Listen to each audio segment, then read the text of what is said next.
বন্ধুরা, আসসালামু আলাইকুম। আজকে আমি দেশের বাড়ি থেকে তেলাপিয়া মাছ ধরে এনেছি। সেই তেলাপিয়া মাছ আলু এবং সজনা দিয়ে রান্না করব। তাহলে দেখতে থাকুন অল্প মশলা দিয়ে কীভাবে তেলাপিয়া মাছ আমি সজনার সাথে রান্না করি। প্রথমেই তেলাপিয়া মাছগুলো কেটে ধুয়ে রেখেছি। কড়াইতে তেল দিলাম, এখন মাছগুলো ভেজে নেব।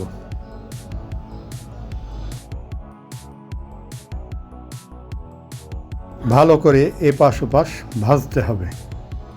এখানে আমি বলে রাখি, আজকে আমি পেঁয়াজ এবং আদা কোনোটাই ব্যবহার করছি না।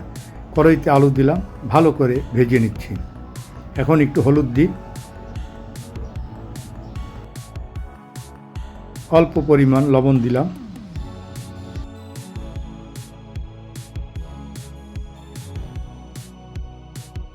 আলু ভালো করে ভাজা হয়েছে। এখন আমি সজনা দিব।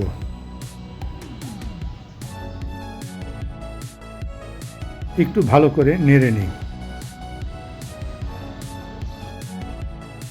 1 চামচ রসুন বাটা দিব এবং জিরা বাটা দিব এবং কয়েক টুকরা কাঁচামরিচ দিলাম।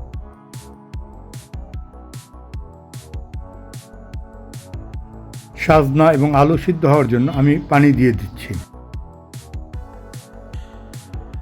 5-7 মিনিট আমি একটু ঢেকে রাখি যাতে ভালো করে সিদ্ধ হয়। সজনা এবং আলু সিদ্ধ হয়ে গেছে। এখন আমি মাছ দিয়ে দিচ্ছি।